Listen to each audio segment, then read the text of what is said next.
Hey guys, and welcome to the Monster Dome Revenge of the Sequels. These are a bunch of movies we actually reviewed recently, and they have sequels. So we were wanting to review the sequels to continue those movies. Are these sequels good? Sequels are usually notoriously bad films. So tonight we're going to find out if these sequels are good or not. We have, one of the movies we have is Naked Gun 2. It's like 2.5. Poo poo poo poo. I just call it Naked Gun 2. This came out in 1991. We're also going to review the entire series. This isn't a sequel, but we are going to review the entire sequel or series of Hellsing, the 2001 anime. This is the original Hellsing anime. Tonight we're also going to talk about Grown Ups 2 from 2013 and Dr. Fives Rises Again from 1972. Also, Descent 2. I don't know, I forgot to pull that DVD out, but we'll also be reviewing Descent number 2. I can't remember what year. 2009 maybe. I don't know. We'll see. We'll talk about that later on.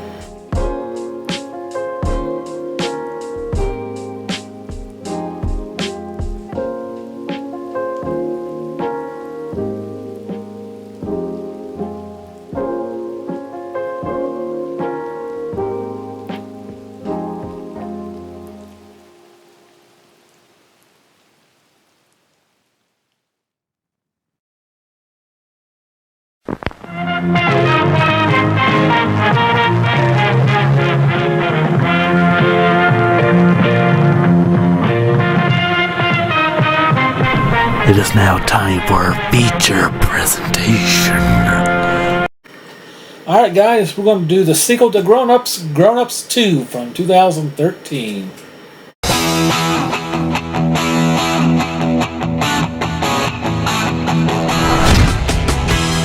Remember we used to come here after we got wasted. What's wasted? When you have a hankering for ice cream. Well, I want to get wasted. I want to get totally wasted. I want to get chocolate wasted. I'm so glad we left the city. This is such a good place to raise a family. Oh, do I love you with all my heart? I do now. Excuse me for a second. Open the window. Why don't you open it, you...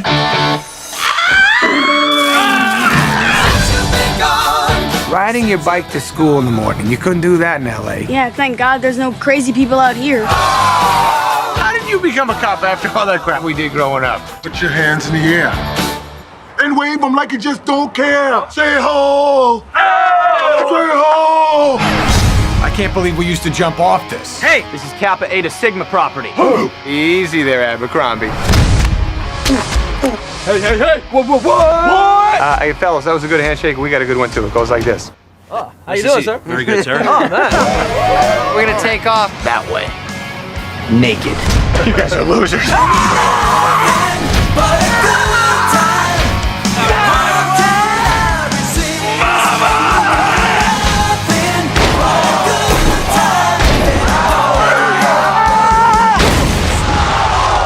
I was inside you! You're gonna like this. Hi, girls. Wash it up, extra soapy. You take these eyes, we'll take the yellow car. Oh, what is happening right now? Well, I might as well enjoy this. She's my cherry pie. Cool drink of water, such a sweet surprise. Your car is filthy.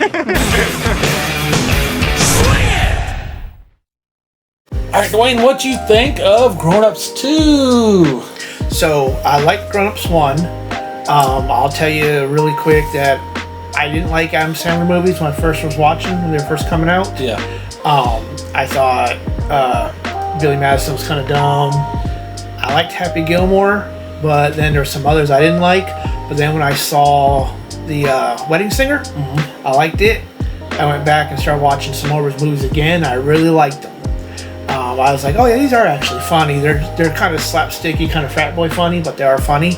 After a while, I stopped watching them though. I liked Little Nicky, but it was not that great. And then like I didn't watch Jack and Jill and some of the others. That was bad. Yeah, I didn't. There's a bunch of his I didn't watch.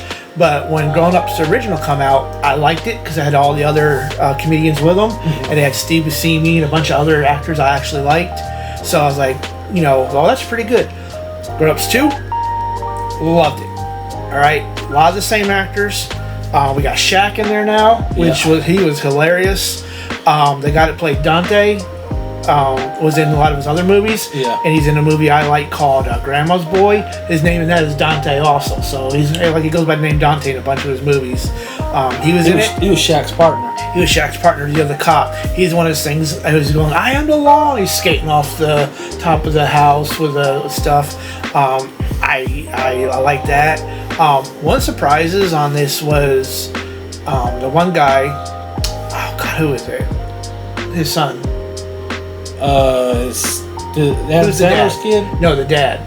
The blonde hair guy. The one that kept talking about David Spade? David Spade. He, to me, wasn't the great character. Yeah. But he had some of the best set pieces around him. His son is the guy that was in Vikings. He was Bjorn Ironsides in Vikings. And it's great because he's supposed to be like a high school kid. He's got a full beard and everything, and tattoos. That was funny as hell. He's also in Heels. I've not seen Heels, And then his girlfriend is the muscle-bound girl and everything. I thought that was funny as hell. They were calling her beefcake and stuff like that, and that was awesome. Well, you forget my favorite cameo, Stone Cold Steve Austin. I haven't gone through all the cameos yet. That's There's my a lot favorite in there. But I did enjoy Grown Ups 2 a lot. I love Colin Quinn. He's in there. Tim Meadows in here. Good God, Tim Meadows made me laugh the whole damn movie. Nick Swardson. Yeah. He was hilarious. When I was watching this and they're like, oh yeah, he got some medicinal pills at a Cypress Hill concert, I was rolling. And then he's there, they go into the Kmart and they're showing like the displays of like the bathrooms and bedrooms. He decides to get undressed and go lay down to bed and stuff. And the guy's like, get out of bed. And he goes use the bathroom. He's going to the bathroom on the toilet. And like, oh my God, clean up. We need a shovel and everything. It was pretty good. And I've already gone through a bunch of them. I'm not going to go through all of it. I had seen this movie when it first came out. And I was telling Sean, I watched the first scene where like the deer pees or something. I was like, oh God, this is gonna be stupid. And I kind of half-assed watched it. I looked up once in a while. I remember the parts where they were jumping off the 35 at the quarry. Yeah. And I remember parts where they have the party at the end where everybody's dressed up and there's the fight.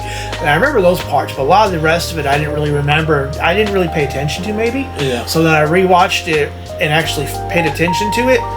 I just love this movie. Oh, probably the most I've talked in a long time about a movie, I think. So I'm glad you liked it. I did like it. I liked it a lot.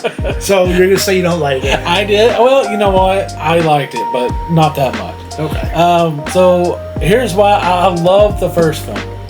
It is silly, and it also has such a good family value bond to it.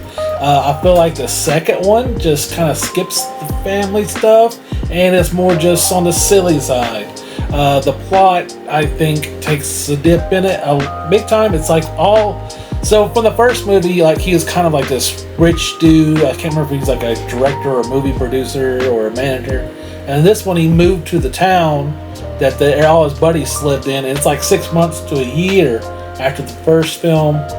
And it's like a day in the life of their little town, and it almost is like a cartoon because like weird shit happens. There's like a deer pissing on his face. The very opening scene, they go to Kmart and like dude gets sent all the way across from one of those like inflatable raft things, knocks his ass. It's really goofy. It is funny. If you like Adam Sandler movies, I mean just relax, don't think too hard. I just think though, like I didn't feel the way I felt in the first movie. And then also all the kids take a really big back step in this one. In the first movie, all the kids kind of have a little story arc to them. This one, they didn't hardly at all. Maybe like one or two of the kids. But also they dropped Rob Schneider. It wasn't personal. I think he was having a baby when this movie came out, so he had to step out of this one. But don't worry, we got Shaq, Stone Cold, everybody else came aboard on this one. It was fun, and I like David Spade's kid, the guy from Vikings. I can't remember his name. I like seeing him, and I love Heels, which he's like the co-star in. It's not a whole lot of plot. The whole plot is like then he wakes up, he goes, "Let's have a party," and then they have a party, and he also runs into these frat boys who make him jump off a quarry. The leader of the frat boys was Jacob from what's it called, Twilight? Yeah, Taylor Lautner. The werewolf. Yeah. Taylor Lautner's his If actor. you he's in another Adam Sandler movie, Ridiculous 8, I think. Have you seen that? It's the western. It's like a parody of the other western. Magnificent Seven. Yeah. And this one's called Ridiculous 8. Basically a parody film of that. In that movie, he's one of the Ridiculous 8, and he's like the dumbest character in the movie. And I actually had to blast that movie. But this movie is a good time, and like I love Adam Sandler movies. Like those are just happy, feel good movies for me. This one, it has it, but I feel like it's one of the weaker ones for me, just because the plot's so weak and there's so many characters and cameos.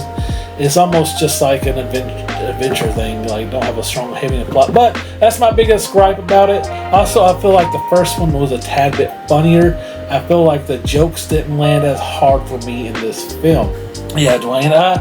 But besides that, that's really my few gripes I had about it. It is a good movie, like I said. They did have this big ass fight scene with the whole neighborhood fighting all these frat kids. Yeah, it was kind of goofy. But I did like everybody dressing up, and they must have for someone who planned this thing earlier that day. Everybody was kind of like coordinated because there weren't a whole lot of people dressing up the same 80s characters.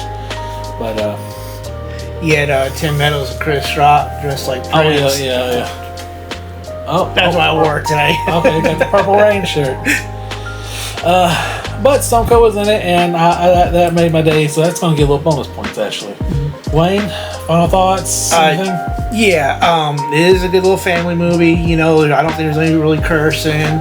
I don't think there's a whole lot of references to sex and drugs in this one. It's a little more family oriented, I think. Except that one scene where they're at the car wash and all the SNL guys at the time were on there. Yeah. Like Andy Samberg, the other two guys from Lonely Island who were in Saturday Night Live, Bobby Monahan who was in Saturday Night Live. They all came and rubbed their wieners on that was pretty funny. Oh yeah. So there's a lot of cameos.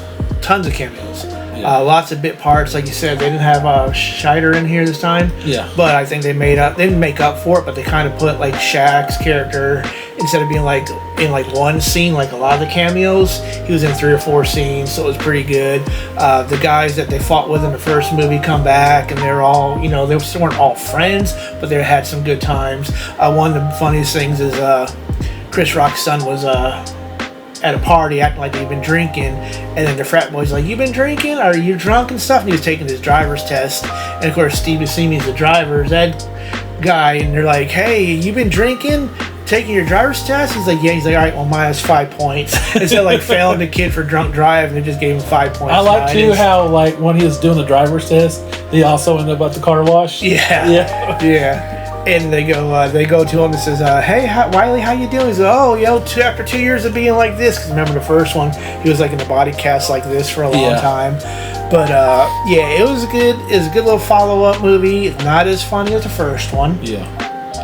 There are some scenes that I just thought were hilarious, but overall not as funny as the first one. And I really enjoyed this one a lot. I think I'm going to give it 7.5. Ooh, 7.5. No way. I'm not going to say a whole lot. Maybe at the end I'll say how I felt about this movie amongst all the others. Yeah. But I really did enjoy this movie a lot. And I think David Spade actually got one of the best arcs in this movie. Yes, because he had him and that's what I felt about it, was trying to connect with his son. Yeah.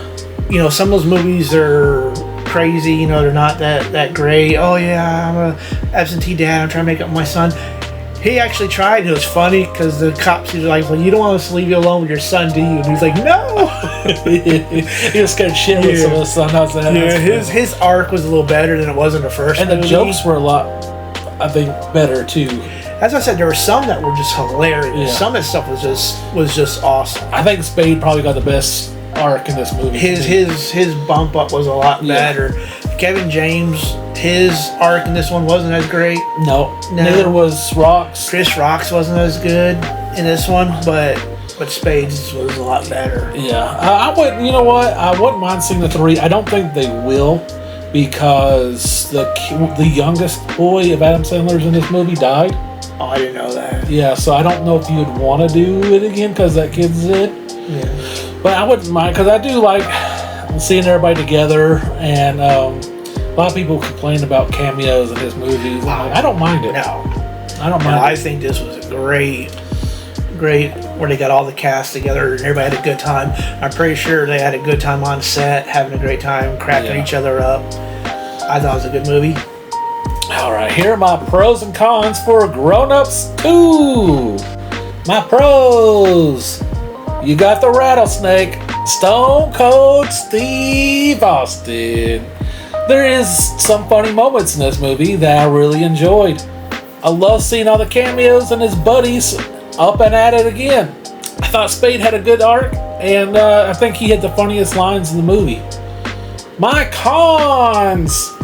It didn't have the heartwarming moments I think the first one had. Not all the jokes hit for me like the first one. I think the plot was kind of weak. Okay, guys, I'm giving Grown Ups 2 6 pissing deers out of 10.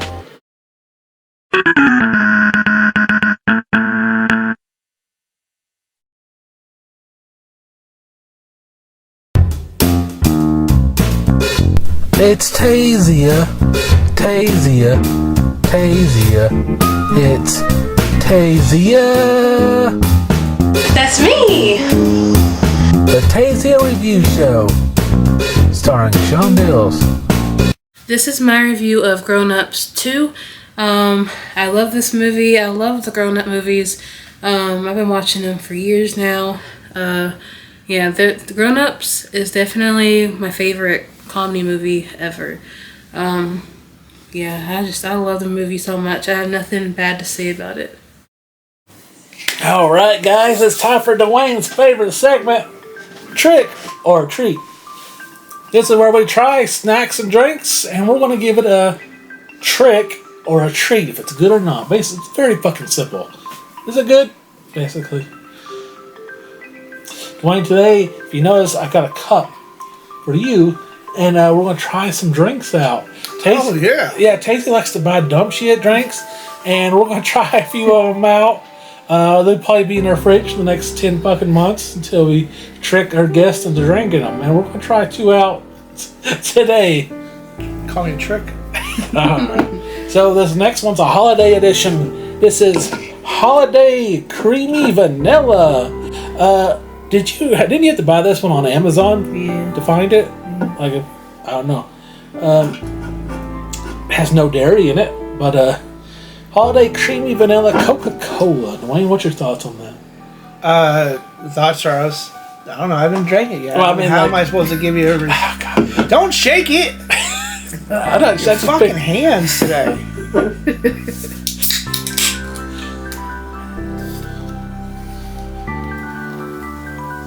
at that fucking bartender pour there.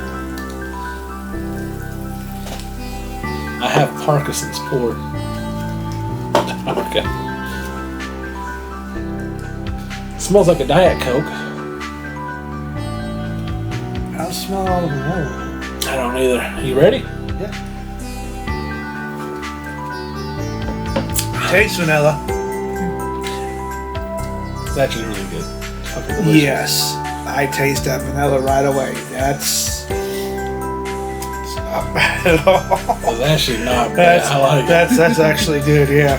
Yeah. This is That's being not a bad. treat. Like, ooh, that's good. I was about ready to grab and pour some more in mine, but I remember. You want it? No, you just drank it. Oh, my caterpillar lips was smeared all over it. Hey, do you want the rest?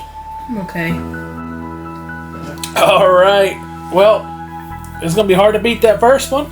Next up, Tasty picked Mountain Dew Trolley Cherry Lemon. Stop shaking them. I try to show it off to the camera, jerk. Show it off. You went like this with it. So this is just a mouthful. Mountain Dew Trolley Cherry Lemon. This is gonna be sour as shit, I think. Oh, I'm sure. All right. Get a good shot of that. Is that coming off okay? Okay. Do you want to do your pour? No, it's okay. Let's just pour it. I'm gonna pour it. You didn't clean out my cup first. What the hell? That's good. Thank you. All right. This one's scent is very. Oh yeah, I can smell it from here. It ain't playing no jokes with this, man. Oh damn! It smells like sour gummies.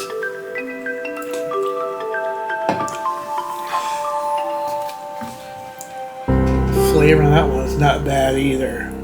You know what's funny? I could taste zero sugar. Like I could taste the absence.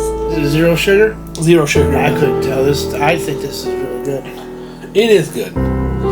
It is good. It's very flavorful. What was it the other day we had that was like a cherry drink that was god awful? Didn't really. I think it was like a Powerade or something, right? It was like a extra tart something that we had, and it was horrible. Yeah. It wasn't horrible. It just had no sweetness to it. It was like really tart. That for me is getting a treat. They're both getting treats. They're both treats. I don't know if I can rank one higher than the other. I think they're both really good. I personally, that cherry vanilla holiday Coke was better. It wasn't cherry. It was just vanilla. That Coca-Cola vanilla The one you shook up. holiday creamy vanilla Coca-Cola, I think was slightly better.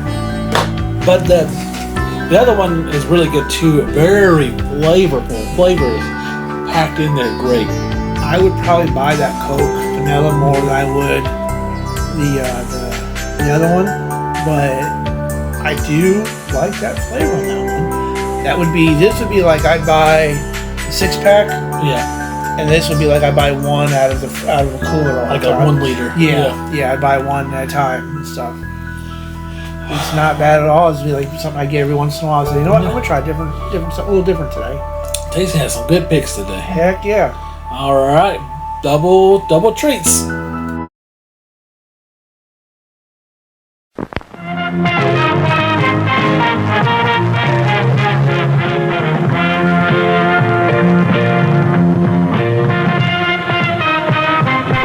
It is now time for our feature presentation.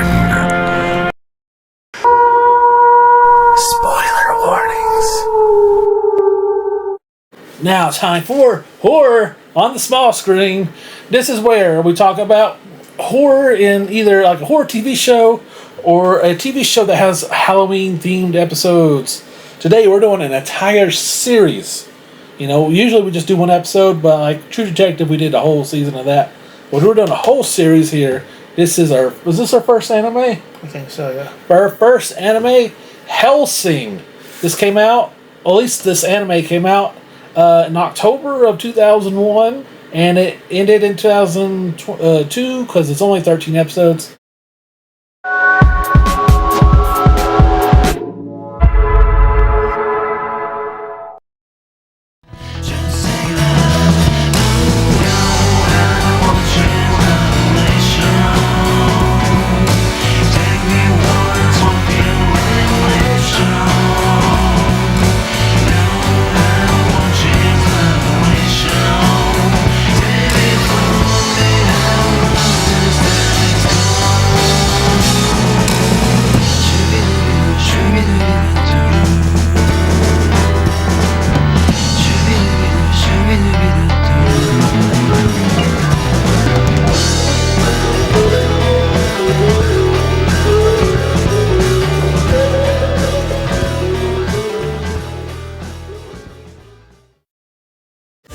This is based off of a manga called Hellsing, and I watched this in high school.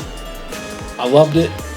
It's been a year since I've seen it, and I was like, you know, Dwayne likes vampires and blah blah blah. I think Dwayne might actually dig it. Dwayne, did you dig it? I did. I liked it. I enjoyed it a lot. I like the vampire aspect to it. I won't go too much into the details on. I know you're going to talk a little bit about that. The name kind of gave it away. Yeah. If you've seen any Dracula movie, the guy in Hellsing, his name's Alucard. And, you know, Dracula, he goes by Alucard, and it turns out it's Dracula backwards. They kind of make a big reveal of it at the end, where we're like, everybody, yeah. It shocked me when I watched it in high school, actually. But when I watched it today, I'm like, yeah, okay, I've seen Dracula now, so, you know, I know how it goes. But it was cool, and then I do kind of like the way they said it, though, like, because the dude was impaled when they kind of when they kind of said, yeah, this is Dracula, basically. I actually enjoyed the concept. I thought it was a really good concept on it. Dracula is being held in a castle by a British organization called Hellsing. Yep. Yeah, and of course Van Helsing. So the family is keeping him as a captive in the castle, and they're like a paranormal group that stops paranormal things in Britain, and they use him when they need him to help. And I think it was a really good concept, Sean. Yeah, I love it. I do wish there was. I feel like this needed to be longer, at least the second season. I think Dwayne, one of his biggest gripes was the way it ended, and there's a lot, kind of some cliffhangers and things that needed to be talked about. I'm not sure why they only did 13. I feel like this could have kept going. But I love the concept. It's a really cool idea. I wish they would make they make some live action versions of anime. They've done like One Piece and what was that other one? They've done a few others. This one would be really cool. It's this group Hellsing. They hunt down paranormal things.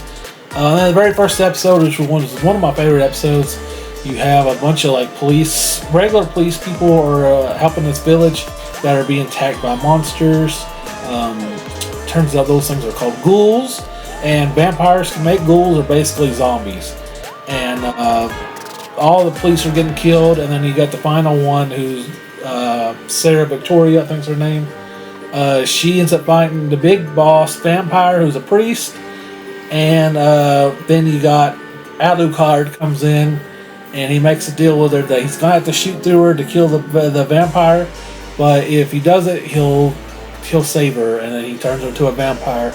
I think she kind of saved the show a little bit. It's kind of like she's stepping into the show when we are, and we're almost watching the show through her eyes. He's got that every man, they call it every man, like they're like not the narrator, but we're looking at the show through their eyes and everything like that, like you were saying. So, and I like how she kind of she becomes a vampire, and she fights it at first. She refuses to drink blood. She doesn't want to be a monster. She doesn't like it. Obviously, she has to give in because she's just getting weak. And I do love the other characters. You got Lady Hellsing, who's like the boss, and then you have her right-hand man, who's Walter, who's like a butler. Yeah. And I thought he was badass. He has these like cool wires, and he could like slice you up with it. That was cool. And then you got the captain of the army, the Hellsing army, who's this old guy. I can't remember his name. A bunch of fun little characters. It is a dark show. Lots of killing and blood in it. But it does have some heartwarming moments too, and some like fun moments a little bit to kind of. And they have this really cool badass who's like one of like the rival groups has this like priest guy who's badass too. I thought had some cool ass characters. But basically, at one point, people start targeting other groups, start targeting the Hellsing group, and trying to get them to either all die or make them look bad publicly, and trying to get them out of existence. And it's basically the leader of the Hellsing organization, who's kind of new to it. Her father originally took over. I guess he was the original Van Helsing. I'm not sure. And she's taken over, and she's kind of like showing that she's tough enough and she can handle it. I love her story arc, and one of my favorite episodes actually was how it shows her becoming the new leader right after her father dies, and her uncle tries to kill her, and she hits to release Alucard for the first time and meets him, and it kind of like shows her struggle of wanting to be, stay tough, and she's a woman and all that. I love that. I feel like if I was to make a show of this, I would probably put her as one of the main focuses, as long as same with Sarah and Alucard. I do like it, but the one thing, a few gripes I have about it is the pacing is slow sometimes. I think the second anime version of this kind of like does a better job of it.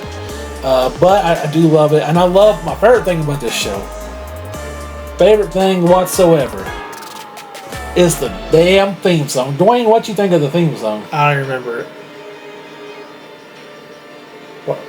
What? Okay. That's my favorite. Okay. My disappointed face. Hold on, I'm gonna show it to you here in a minute. I'm gonna play. You know what? Play it now, Future Sean. I'm gonna play the theme song right now.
Alright, so now they know that you're a fool, and this is probably one of my favorite anime theme songs ever.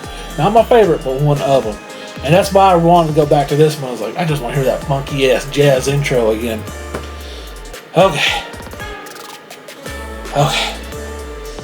The fight scenes are okay. It feels like Alucard is just really overpowered, and nothing like.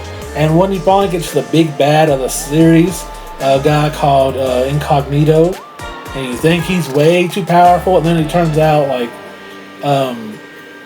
the leader of Hellsing's like, alright, go to level 1.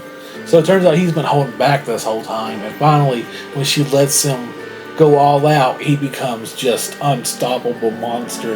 And I'm kind of like wondering, like, how far does he go? I'd like to see him go to like level 10, see what he can do. That'd be cool. But like, I know me and Dwayne were talking about this earlier, that it ended with so many questions, and then at the end it just says they kind of do a quick read through, and like, yeah, we don't really know who the mole was, or they found out who the mole was later, and they did this and this and this at the end of it, and you don't really know who it was or whatever.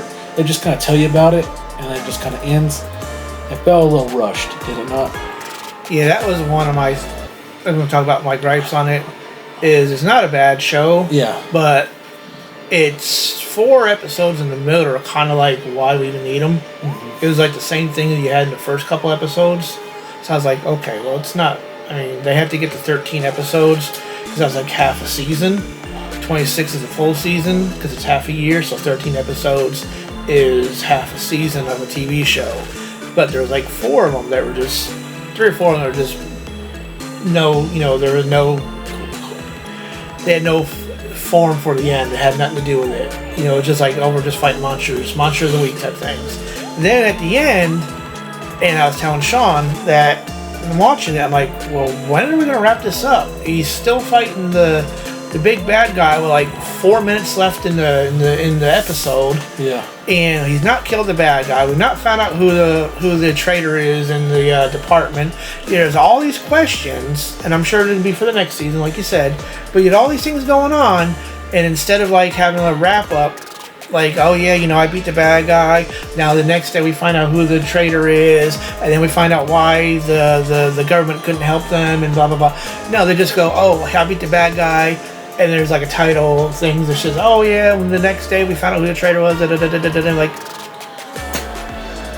Yeah. and then it goes right to credits almost. It's like it just rushed it so much. I felt like they ran out of time. Then the other series is it's like Hellsing Unbound or Hellsing something.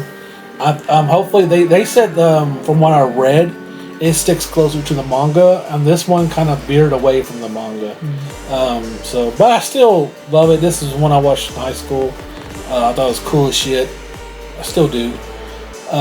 Dwayne, any final thoughts and grade on this? Final thoughts is it's good. I liked it, but pacing was kind of bad, and then they rushed the ending so much I was like, what the heck is going on? So after all that, I'm gonna give it a good old 6 out of 10. All right. I was hoping you'd like it a little bit better, but that's all right. You know, I did enjoy watching it again, so glad we did it. Here are my pros and cons for Hellsing. My pros. Oh my god, the juicy theme song. I just love the gory, hellish imagery this anime shows. I love the cool ghouls, the zombies. I like zombies. Love Alucard, and I love basically all the major characters. They're all great. My cons. It can have very slow pacing at times. It felt rushed, especially at the last one. I feel like it needed like 1 or 2 more episodes at least to kind of wrap things up a little bit better. Also, Alucard plays too much. I wish there's points where he could have like stopped fucking around and saved a lot more lives. Alright guys, I'm gonna give Hellsing 8 out of 10.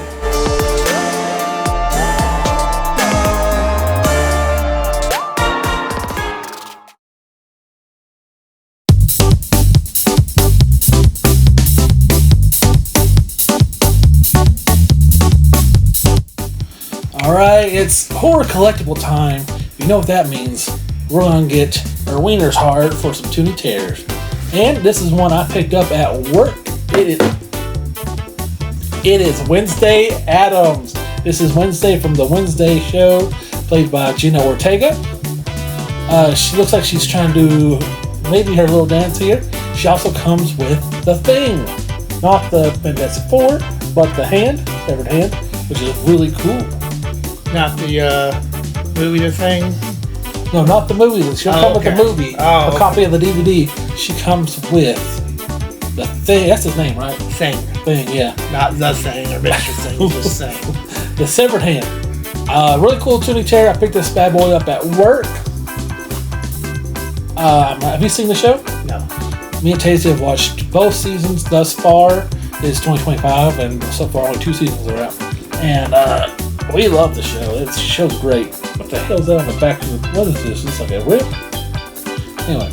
This is really cool. I do like Wednesday. You like Addams Family? Yes. Good talk. Wednesday Addams pretty cool. We got more Toonie Terrors actually to show off. Not tonight, but on other episodes. And a bunch more cool horror collectibles to show off. We'll show us on other episodes. If you want to see other things we got to show off, make sure to watch other episodes of the Monster Dome.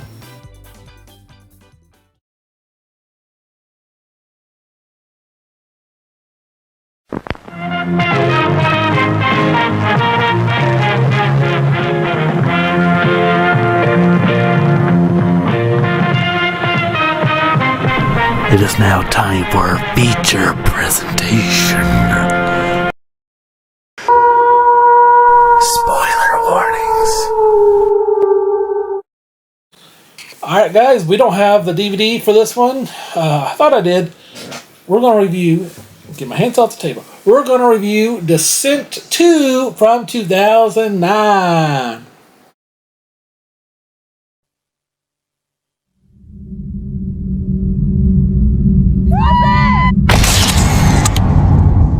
Critics called The Descent the most terrifying monster movie since Alien. In 2009, it's time to return.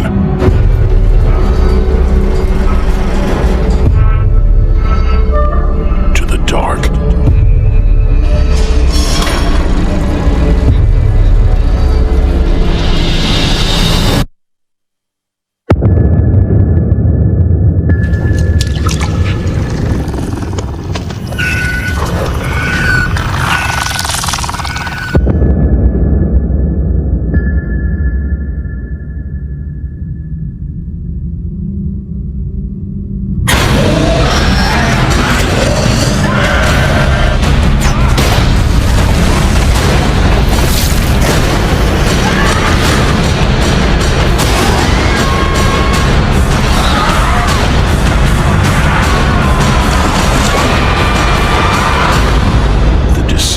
Part 2.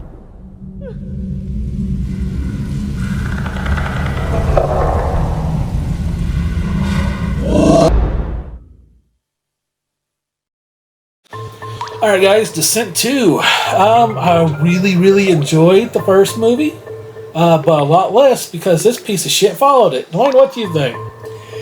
Yeah. I saw the first one in theaters a long time ago. I really loved it. I thought this was a really good concept. This concept was awesome. We can make a franchise out of this. And yeah, they should have done it. Alright, so it takes place immediately at the end of the first movie. She finds a guy after escaping from the cave. He takes her to the hospital, and like a day or two later, the sheriff's like, "Get up, bitch, we gonna go back to the cave." And she doesn't, like, at this point, she doesn't remember what happened in the cave because, you know, she's fucking probably like dehydrated, exhausted, and her awful doctor is like, "Yeah, she can go." And the awful cop takes her to this awful cave, and they want to go back into the cave, and for some reason she doesn't really fight him on it and goes with him. It's her, this awful sheriff, his kind of fine deputy, and 3 spelunkers who like kind of like cave people who like experts and are probably like good at finding people who's lost. They go back into this cave. And, yeah, basically the same fucking thing as the first one. The monsters come out and beat the shit out of them. Nothing new. Yeah, I don't know, man. This movie just... I wanted to like it because I love the first one, and they just shit all over it. The guy who directed the first movie, also the guy who directed Dog Soldiers, stepped away. He did not direct or write it. He was an executive producer. But other than that, he didn't fucking touch this film. They got some other guy who I looked up, and he hadn't done jack shit. The guy who directed this was actually a very well-known editor, but not really known for directing. And I can see kind of why, because he kind of just shit over the whole franchise, and it's probably why they never made a part 3. They get further in the cave, the crawler monsters come back out and hunt them down. And, Juno's still alive. That's pretty cool. Yes. I kind of thought she died from the first one. Yeah, she wanted to nominate for Kill the Night or something, was it last time? Yeah. Well, if you've only seen part 1, you're assuming she's dead. And somehow she's been alive for 2 or 3 days. I don't know what she's ate. I don't know if she slept or drank anything. Also, she got stabbed in the leg in the end of the first one, and somehow that thing's not infected. Still hurt, but that thing would be infected as fuck. She's been probably hallucinating or passed out from all that. But she's still badass and killing. First time you see her, 40 minutes of the movie, she kills 2 or 3 of those crawler things. You got these new guys who are the cave experts. They're pretty useless. They don't actually seem like they know what the fuck they're doing, because at the very beginning they're like, "Hey, flashlight means that's your lifeline," and then almost all of their flashlights fucking die. And none of them have backup flashlights or batteries for them. I don't know. and it's just what you think, Dwayne? Yeah. So the first one was what, 6 girls, amateur, adventure junkies, and they go spelunking, and they got pickaxe, little axes to climb and stuff. So the actual spelunkers, who are like a search and rescue team, don't have those. Come on now. I mean, it's plot that they don't have them, or they'd be able to fight the monsters off better. But they don't have them, and you're like, why do they not have them? Yeah. I mean, they would have had them. Like Sean said, flashlights, your light is your life down here, is one of the guys, and their lights all are dying on them. No backup batteries, no backup lights. Yeah. I don't know, man. I wanted it to be good. I heard about it being bad. I wanted it to be good, and I actually was all right with it for the first half hour, 45 minutes with it. They were like, "Hey, we're gonna go back in and try to find the cop is like, I'm gonna go in and we're gonna find these missing girls and da da da." And I get all that, but then they get down there and he turns into a moron, even worse than he was up top. And there's something at the end that just makes me mad. We'll go more about some other things. We'll talk about that, or run back to it. But I'm like, they're doing all this stuff, and then Sean is talking. Me and him are talking about it, and we're like, they're talking about how they hunt by sound, and the creatures will run up to them because they hear something. Then as soon as the creatures go around the corner, not even a second later, they start talking. Could the creature not just turn around and hear them talking? You see their big ass fucking ears. So what they using it for? Yeah. So as soon as they walk by me, I can start talking full sound again. Well, anyway, he ran that way, and it was dumb. I was like, what the hell? They did that 2 or 3 times, though. They kept saying, didn't they just hear that? Big old splashing in the water. Nobody heard them splashing in the water except for the one. And they fight the one in the water, and then none of the others come. But then they walk by, and they're looking around. You do not hear the splashing in the water. What the? Okay, so, and they also don't play video games. There's this video game called The Last of Us, and I think they later turned it to a TV show. But in the video game, you also fight monsters that are blind, but hunt you down by sound. And what do you do in that game?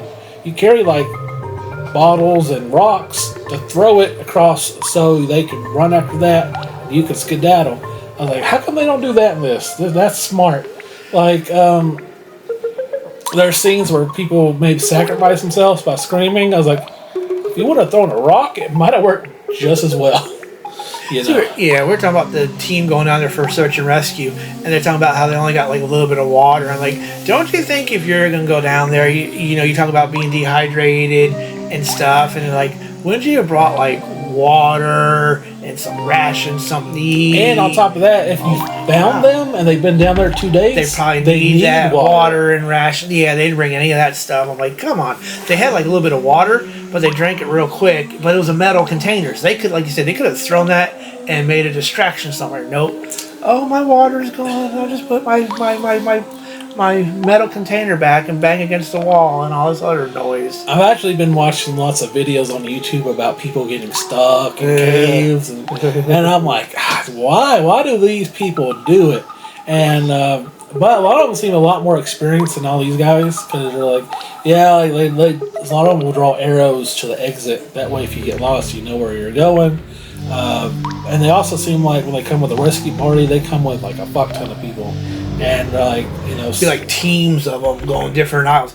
Well, if we're gonna go this way, you go down this cave, you go this cave, and we'll see if we can meet up down here or something. It's just not we're gonna go with a skeleton crew 5 people and get 6 people didn't make it last time. Let's try 5 this time. Yeah, it's just all right. Let's kind of get to the spoiler area.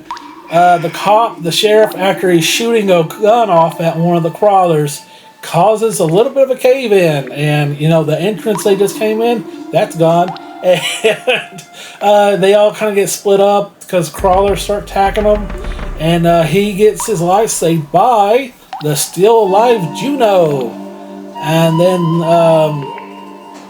the main girl Sarah goes off with the kind of fine-ass deputy, and they kind of go on their own, and then the Spelunkers save crew kind of get slaughtered pretty quick. There's a scene where two of them, or they find the girl who got her throat slit, the first one, and she's kind of hanging there. Well, they find her body, and they use it's a really cool scene where they're trying to get across using her dead corpse. And however, the issue is the one bitch is the loudest human ever, and is screaming the whole time. And they get attacked, and she finally gets across, and just screams, and it's very loud. And of course, she gets her ass just destroyed. And I was like, okay, so they get killed pretty quick. And then Sarah tells the deputy about what she did to Juno, and they finally run into each other. And this is when I watched it the first time. It's like, this is the scene I've been waiting for. Sarah Juno reunion. And they have a little fight, and then she kind of gets over it pretty quickly. And then they decide to work together, and she goes, I know where the exit is. And then the sheriff, by the way, he kind of ruined the movie for me a little bit. Because, like, what cop is going to be like, hey, I know you don't know, your memory hasn't came back yet, and you're probably really super still weak from the journey, but I'm going to force you to go back in. Illegal as fuck. I don't know, that kind of, I was like, this is so dumb. What good cop would do that? I mean, he's kind of a bad cop, but, like, I don't know. And he handcuffs himself to Sarah.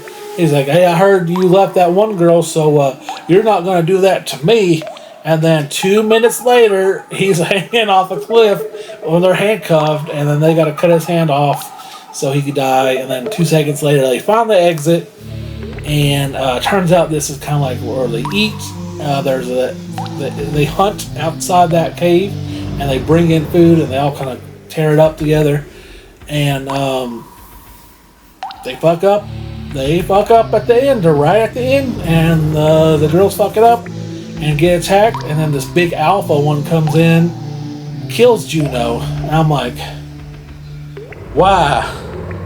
Why kill Juno? If she was the only one I really wanted to live. Because she's been through all that shit. 2 days in that cave. And what did he, like, he kind of ripped her stomach open. I was like, what did he really, is it just that deep? Or, I don't know. But she manages to kill the alpha right after that. Ripped his jugular out. Juno bleeds out, and like Sarah's holding her, just bawling her eyes out. I'm like, now hold on now.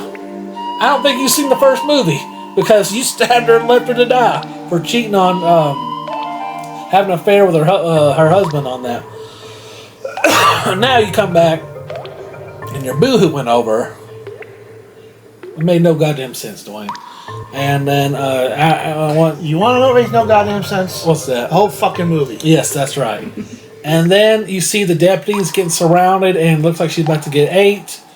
And Sarah just screams, sacrificing herself so the deputy can go out and escape and go back to her daughter. And boy howdy, I'm like, that's a bad ending. But at least that one girl, man. And then she got hit in the face with the shovel by this local, and he drags her right back to the cave. The end. That's why it makes no fucking sense in this movie. That's why I'm so outraged. Yeah. So here's why. Ready? Yes. Who finds Sarah at the beginning? He does, right? Right? Or someone who looks like him. It was him, right? Yeah. Why did he just throw Sarah back into the cave? We would have had no fucking movie. Why does he take her to the hospital? Then...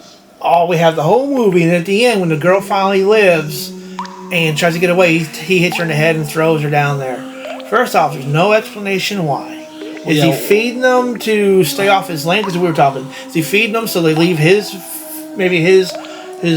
cows alone or something like that, whatever it is? But he's the guy that actually saves Sarah at the beginning of it, and then he ends up killing or beating up the cop and sacrificing her at the end. Why would he just throw Sarah back down there at the beginning? I know they're making a movie, but it doesn't make sense. The only explanation. No explanation. The only explanation. There isn't one. It's not even movie explanation. It's like real life explanation. The only explanation I could think of is they were planning a third movie, and they were going to explain it in the third movie. That is the only thing that could somewhat make sense into why to have that scene. It's the only thing, and because it was so stupid, I'm like, why do we go through 2 movies just to end it like this? And like, why did Sarah, if all she had to do was throw anything, rocks, it's a cave, I'm sure they're not hard to find, or throw your little knife, their dagger, just throw it. It's a heavy metal little dagger thing, just throw it. But no, she's gonna scream, and it's just bad. It kind of ruined the first movie a little. Oh, it did ruin the first movie. It ruined it. I love the first movie so much, and this is definitely where the sequel does not live up. And do you get the big metaphor for the movie? I don't give a fuck. The big metaphor is there's a scene where Juno and a cop jumps into a pool of shit. Turns out we are Juno and the cop, and the shit pool is the movie. That's the metaphor for this fucking movie. One big stinky shit pool. There's the other part of it. If they jump in the pit where the monsters relieve themselves, right? How do they not smell that was shit? They're like, what is this? And they're like, they had to play in the I shit. don't know what it is, out. you know? Yeah. They didn't see a monster take a dump in there. And like, can they not tell it was shit? You could just tell from looking at it. Yeah, when I looked at it, I was like, that looks like a bunch of crap floating on the top of that. Yeah, it's their little shit pool. And if I was making this movie, I would have had in a little giggle when that little monster shit in that pool. He went shit and just walked off. And I was like, okay. That's the metaphor of the movie. It's just one big shit pool. We are jumping in the shit pool, and I don't have to watch this movie ever again. Now that I've reviewed it, and I'm very happy. This is the second time I've seen this movie. Dwayne, ask me. Final thoughts agree. Alright. So, you know, like some movies that are bad and they have a bad ending to kind of explain it? Mm-hmm. Like one of the Wrong Turns, right? This guy goes and he like joins up with the inbred cannibals, and he says something like, well, they're my kin, you know, something like that. All of them aren't inbred, some of their families like regular people. Yeah. This has no explanation. Why did that guy hit the girl in the face? For the third movie, which never happened. Oh my god. I wasted an hour and a half of my life on a movie that makes no sense. This is high tension level of makes no sense. High tension made a lot more sense. I don't know. Maybe At least it was like entertaining. Okay, I can go with it. I can go with high tensions that are more entertaining than this. It was. But yeah, I just don't understand why that guy hit the girl at the end if he was gonna throw her in the pit. Yeah. No survivors, no witnesses. He should have just thrown Sarah in at the beginning. I was actually wanting to like this movie because of the first one. It's not Frankie Frico level of horrible movie. What the fuck? But this is not a good movie. It's decent in parts. I kind of like the concept of the go back, but it's just made so bad. There's nobody sat there and looked at the script and proofread it. The guy wrote down, whoever it is, probably wrote down, oh, this is a good scene. This is a good scene. This is a good scene. And nobody says, yo, dude, if you jump in a pile of shit, it's probably going to smell. Why are they asking what it is? Yo, dude, if we're going to go spelunking as a search and rescue, we should bring some supplies. It just was not written very well. The one of the 3 out of 10, it sucks.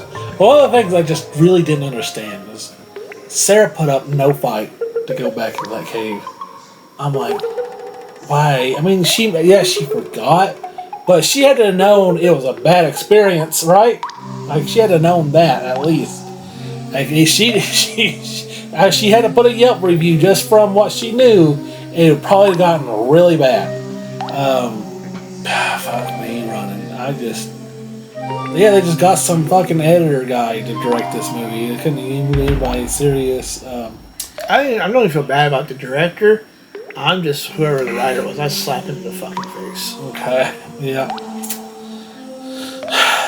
Jeez, at least I don't know. I feel like they all should have gone out of there. But all right, here's my pros and cons for Descent. Almost called it 3. Descent 2. My pros. Well, there's some okay kills. What? Probably get killed a night out of it. Not even that, really. My cons. Dumb writing, dumb character decisions. Just dumb. Dumb movie. Okay, guys, I'm giving Descent 2 3 shit pulls out of 10.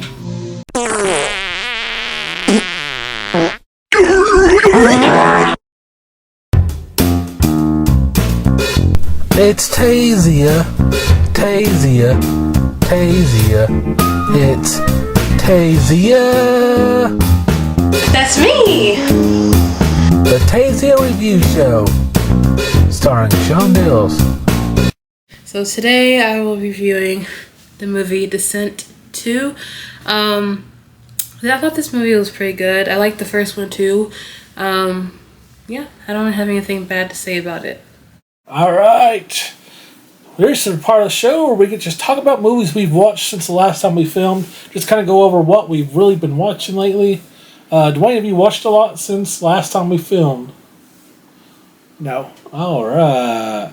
Nothing. I've seen some stuff since the last time we filmed, but you go ahead and go first. Okay, well I've got. I get my time to take a nap before they get to mine.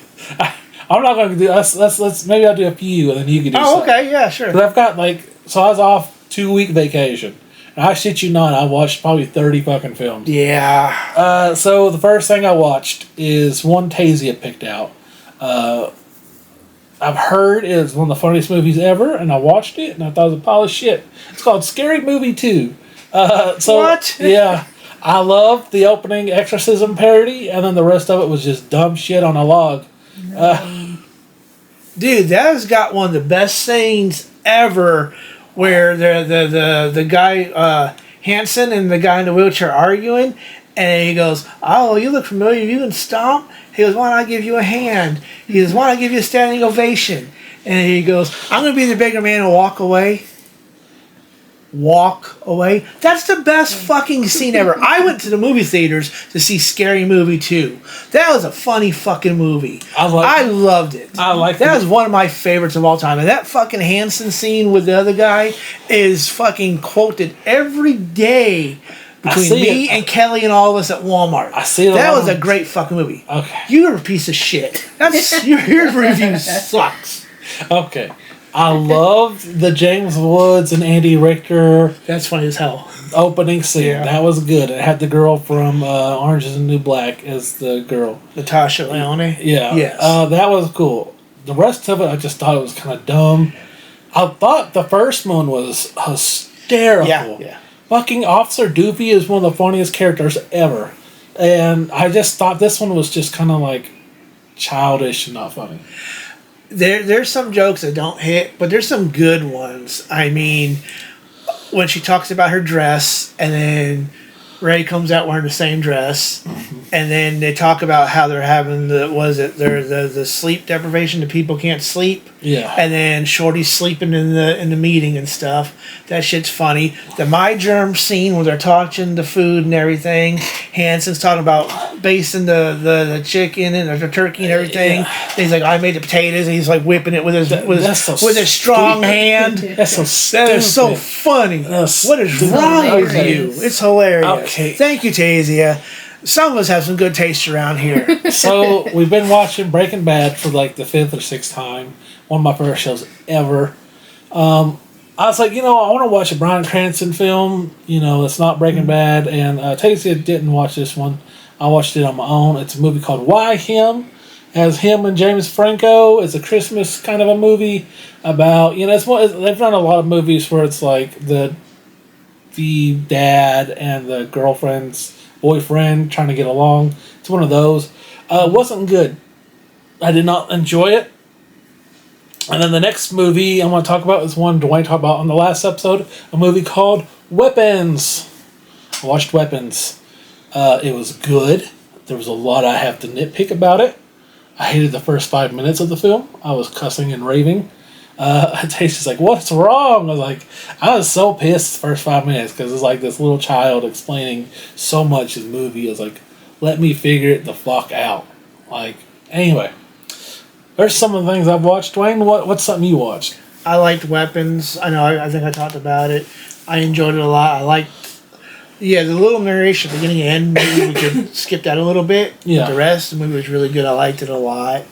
The scene where they're doing the kung fu fighting and they're talking about the different styles. And she goes, drunken monk. She goes, mad cow. Moo, motherfucker. That is funny as shit, dude. What's your next movie? Okay. You didn't watch anything? Let's just go to your next movie. Okay, fine.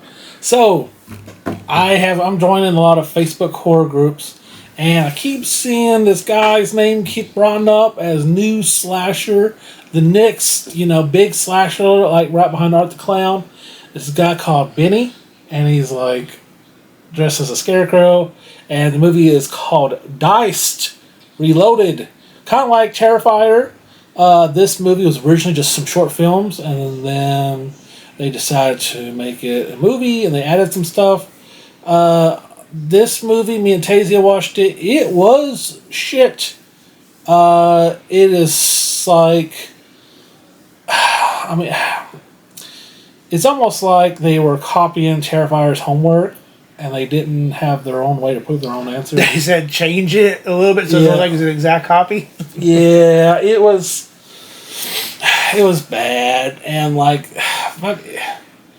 they even have a similar kind of story to him too, and he doesn't talk, and the only thing I liked about this movie is the way he looks. He steals this guy's scarecrow Halloween outfit in the very first scene, one of the first scenes of the movie. The way he looked, I liked. Everything else was shit. The gore was shit. The acting was shit.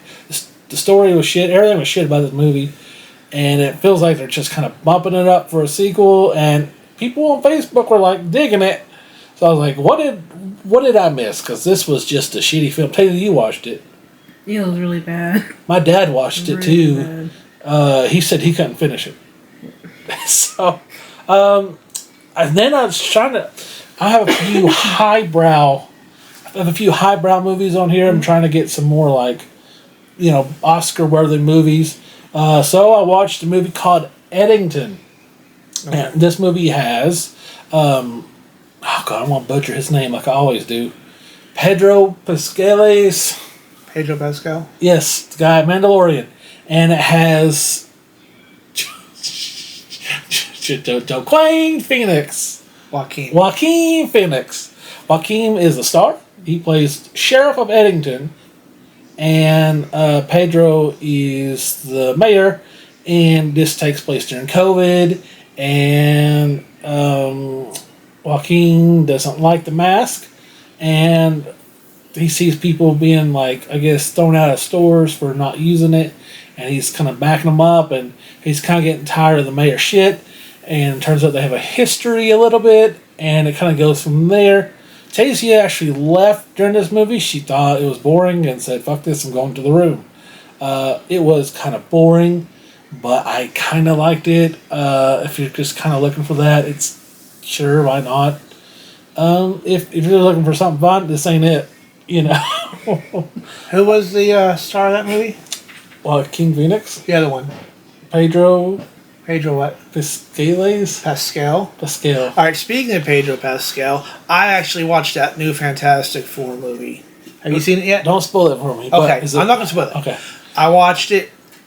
I didn't like it. Uh-oh. I thought characters were well developed. And, being a comic book fan for a long time, since the mid-'80s, I know a lot about Fantastic Four and stuff. It was good. It was actually directed very good. The plot's good. It's not blockbuster, as in like it's not Endgame. You know, It's kind of slow, maybe. It's a lot, not as much action. It's a lot more plot. Yeah. But the plot is actually good. Character development is good. Some of the stuff that happens is good. Like, hey, this happened, so now this is the consequences. Yeah. Actually, pretty good. I did enjoy it. I was probably going to say that's a pretty gosh darn good movie I watched there. All right, so what else did you watch? Okay. So we finished off, me and Tasia, Annabelle trilogy. We finally watched the last one, Annabelle Comes Home. And if I want to rank them, it's going to go the second Annabelle Creation is the best. Annabelle Comes Home is the second best. My least favorite is the first Annabelle. That movie is boring as fuck. Yeah. Yeah, I didn't like the first Annabelle. So after this, me and Tasia went to Nashville, and we watched a shit ton of movies with our friends. We had a movie marathon, and we each had to pick a bunch of movies. Unfortunately for me, they picked the most boring and depressing horror films, and me and Tasia picked fun ones. When I picked, this was kind of like a bonus pick because one of my friends was asleep, so we watched one of my favorite movies, Tourist Trap. Takes place, I think it's 1978, 79. Made by Dark Moon Studios. The guy who made Puppet Master, is it Dark Moon or Dark Castle? Dark Castle. Dark Castle. He made this movie. Or Full Moon. Might be Full Moon. He made this movie, and this is probably my favorite movie of mine that I've seen of his. It's called Tourist Trap. It has the mother from that 70s show, not Eric's mom, but Donna's mom. Okay. She's in it. She's one of the teenagers. And, you know, she's pretty young. She's probably like early 20s in here. Fun movie. I love it. It's the second time I've seen it. I know Tasia liked it too. My buddy, one of the movies he picked was Godzilla -1. He's a big Godzilla fan. I've not seen that yet. How was it? I enjoyed it. I'm not a big. He's a big Godzilla. He's a giant I like Godzilla tattoo. Yeah. Tasia fell asleep, but it's all in Japanese. It was good. My biggest issue was I was able to predict a lot of it just from like. It's because I've seen so many movies. Love it. Oh, not I don't love that movie. The movie is good. Yeah. But the next one is my favorite horror movie ever. One of the ones I picked. Actually, Tasia picked this one, which I was really proud of her for it. She picked Texas Chainsaw Massacre, my favorite horror movie ever, the original. I was really stoked she picked it out. Then another movie my dude's girlfriend picked out, Corpse Bride. It's been years since I've seen it. I was kind of cool watching it again. And then her next movie she picked out, which is one I've seen years ago when it came out on Netflix, is a very depressing, dark film. I was like, we're supposed to have fun, but y'all are picking depressing movies. She picked The Ritual. It's about a bunch of dudes hiking in Sweden, and creepy shit happens. Yeah. And I picked one of my favorite films, Trick or Treat. Okay. I forgot how good. Every time I watch it, it's better. I love that. Have you seen it? Oh, I wore my Trick or Treat shirt on the show, dude. Okay. You know I've seen that movie. Well, I forget. It was. It just gets better every time I watch I don't advertise something I don't promote. All right. Purple Rain. All right. Purple Rain. Prince. My buddy, he picked out. He's big into alien films. I'm not. Brightburn. He picked Alien Romulus. Yes. Have you seen that? How do you not know Romulus? I mean, Remus Romulus created Rome. What is wrong with you? I don't know. Have you seen Alien Romulus? Yeah, I went to theaters to see it. Oh, I'm sorry. What an asshole I am. Yeah, I know. What the fuck, over? What you think? It's all right. It was all right. I didn't like the ending, but I like the main two characters pretty good. I did. I dig that the one guy was an android that they were trying to fix. He had some quirks with him. I like that.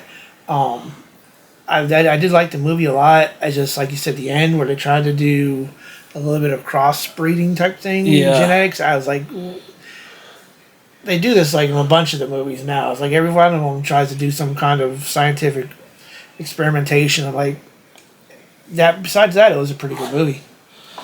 Okay, next up, we watched Beetlejuice. Tasia picked. Can't go wrong with Beetlejuice. No. Beetlejuice is great. I picked out Scooby-Doo and the Cyber Chase. Wait a minute. Did you pick a Scooby-Doo movie? I did. I am fucking shocked.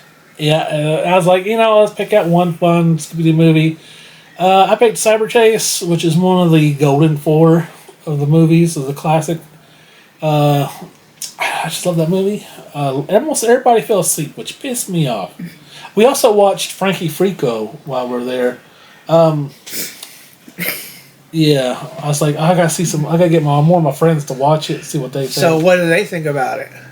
My next film. Yeah, yeah, you're definitely minority there, brother, on Frankie Frico. I also got my buddy at work, Anton, to watch Frankie Frico. What did Anton say? So then we watched a movie called Yeah, Anton's cool too. I knew that. Bring Her Back. Okay, I've not seen that yet. How is that? I didn't like it. They loved it. I thought it was a piece of shit. Okay. So I'll probably like it then. You'll probably like it, I guess. I don't know why everybody's opinion's wrong but mine. Next up, Tasia picked out Nightmare on Elm Street, and I was like, okay, cool. The original? The original. Heck yeah. Pretty good movie. Some people fell asleep. They kept falling asleep. I didn't fall asleep one goddamn time. Oh, you're watching like 4 in the morning? We're watching like 4 or 5 movies a day. Yeah. Okay, and then I think that was almost it. So then we started buying newer movies to watch, and either me or Tasia bought this one. I think I bought it. I bought The Long Walk, Stephen King's new. Okay. How did you like that? Have you seen it? I have not seen the movie yet. I read the book from the Bachman books. I had the Bachman books in a series when I was in high school, and I read it. And then I actually bought the novel by itself recently to reread it before the movie come out. Yeah. But I know there was a little bit of backlash on him for his political views, how he feels on things, which is his opinion. Yeah. But I wanted to see the movie, but then I heard it wasn't all that great, and they changed a lot of stuff in it. So I was like, well, damn, I'm one of these people that I read the book. I like the book a lot better than a lot of things. But if I didn't know the story from the book, I would probably have liked it. So I'm pretty sure I'm going to like it when I watch it. I just haven't watched it yet. I didn't like it. You didn't like it? Tasia, did you like it? I liked it. You liked it? See, Tasia, I said, talked about it. You didn't like it, I'll probably like it. All right. What didn't you like about it, though? There won't be any spoilers, because I read the book twice now. Okay. Spoilers to some of that. I don't. It was just they did all that, and there was really no payoff. Why don't you ask me how the book is? I've seen videos on how the book ended and what the difference is between the book and the book sounded better than what I watched. He just kept in the book. The one that wins just ignores everybody and just keeps walking. Yeah. He just keeps walking and walking until he just keeps walking. He can't stop walking now. Yeah. All right. Next up. Also, the whole time in between movies, I was sneaking in shows. I was just watching shit like nonstop, and everybody gave me shit for it. But I've been watching Three Stooges. I love Three Stooges. I actually recently bought 3 of their movies, but I have all their shorts. And everybody's like, Three Stooges, dude. And I'm like, God, that's fucking hilarious. Yeah, just beating the shit out of it. It's just good man fun laughter. Anyway, so after that, the girls wanted to watch comedy. They picked out Code 3. This is a movie, stars Rainn Wilson and the dude, Rail Williams, the guy who was in Get Out, who was his little airport security buddy. Those 2 are the stars. And I watched the trailer, and it was just like, oh, this is going to be hilarious. Just keep it out, comedy. And then, I watched it, and it's dark and depressing. I'm like, what's with all these goddamn depressing movies we're watching this Halloween? It was funny at moments, but mostly depressing. It is a good movie. But just don't go into it thinking it's going to be a funny comedy, because that's what I did. And, the whole time, you're just like, when does it get funny? It's just sad. And, yeah. All right, then we watched Beetlejuice again. If you like the first one, you probably don't like this one. This one's more focused on fun than story. The first one's a better story movie. This one's just a funner movie. Then we came home, and then when I came home, I wanted to watch more highbrow films. So I watched 3 Billboards Outside, what was it, Ebbington, Missouri. God damn, this is one of the most depressing fucking films I've ever seen. Have you seen it? No. It has the girl from Fargo, Woody Harrelson. Speaking of Get Out, the brother the family and Get Out. He's in it. Trying to think of who else is in this. There's a couple other people. The dude from Game of Thrones, the one everybody liked, Peter Dinklage. Oh, yeah, His sure, character, yeah. he's in it. A bunch of big celebrities. It's an okay film, but God, it is depressing. Like, you got to go in there to right mind state. Then I watched another highfalutin movie directed by Clint Eastwood, Juror Number 2. It's not good. Okay. A few more. Ain't nobody asleep either, because my movies are top notch. Do you need to pause it or something? Or is it going for like 45 It's minutes good. straight? Just get your hand off the table. Okay. So I've been playing, and in between watching all these movies, I've also been playing Kingdom Hearts games. I was like, let's watch I want to watch a Disney movie. Tasia wasn't in the room. I watched it by myself. I watched Three Musketeers, which is a version of Three Musketeers starring Donald, Mickey, and Goofy. It's just a fun film. I liked it. Speaking, you were talking about you watched Marvel movies. Oh, my bad. You were watching Fantastic Four. I'm trying to get caught up on the Marvel movies as well. I watched The Marvels about Captain Marvel, Miss Marvel, and Black Girl. And it's an okay film. Samuel Jackson's in it. And then after that, I watched Secret Invasion. I didn't know Secret Invasion took place before this. I didn't really spoil much of anything. I really did not enjoy Secret Invasion. Because I've read the comics. In the comics, it's like, you got the Avengers, you have X-Men, you have everybody in Marvel, who's the alien, who's not. And this, you don't have any of that. You just have Nick Fury and Don Cheadle, War Machine. And you have a bunch of Skrulls. So it was just kind of boring. Any scene Sam Jackson's in, yeah, that's good because it's Sam Jackson and he's doing the Sam Jackson shit. And it's fucking awesome. But you have a lot of scenes he's not in, and then it drags, and you can tell it drags. You're just waiting for the next scene that's going to have Nick Fury in it.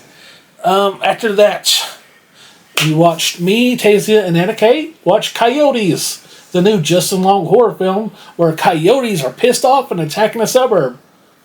Not bad. Oh, that's where it gets good. We bought Black Phone 2, so we watched Black Phone 1, and then we watched Black Phone 2 right after it. You know how we're watching Descent today? Yeah. Yeah, so... Sorry, I was falling asleep. Sorry. Descent 2 ruined the first movie. Yeah. This time, I actually like the sequel better. I like Black Phone 2 better. I heard it was really good. I haven't seen it yet. I have seen the Black Phone, the first Yeah. one, and I liked Black Phone, the first one. It's good. I thought it was good. Yeah. But I've heard the second one's really good. I just haven't watched it yet. It's one of those, like, I'm glad we watched it back to back. Because it's like the characters are still evolving from the first film. Mm-hmm. Watching them back to back, you just see how they evolve, and it is just great. And I was like, damn, this is some good writing, good directing, and the fucking acting is top notch as well. Speaking of Marvel, I kept on. I watched the series Echo, which is about this Native American girl who used to work for Kingpin, and she kind of splits off on her own here. And that's Echo. And that is it, guys. That's all 522 movies I've watched since last time. I've been a busy, busy boy. And not including the fucking 40 hours I spent playing Kingdom Hearts 2 and the 50 hours I played in Kingdom Hearts 1. So, since last episode, Yeah. I probably spent 9 days babysitting my nephews. Oh. So I didn't get to watch a whole lot of stuff. Yeah. And here's how it went. I watched Fantastic Four, the movie, because one of my nephews wanted to watch it, and that was cool. Right? Right.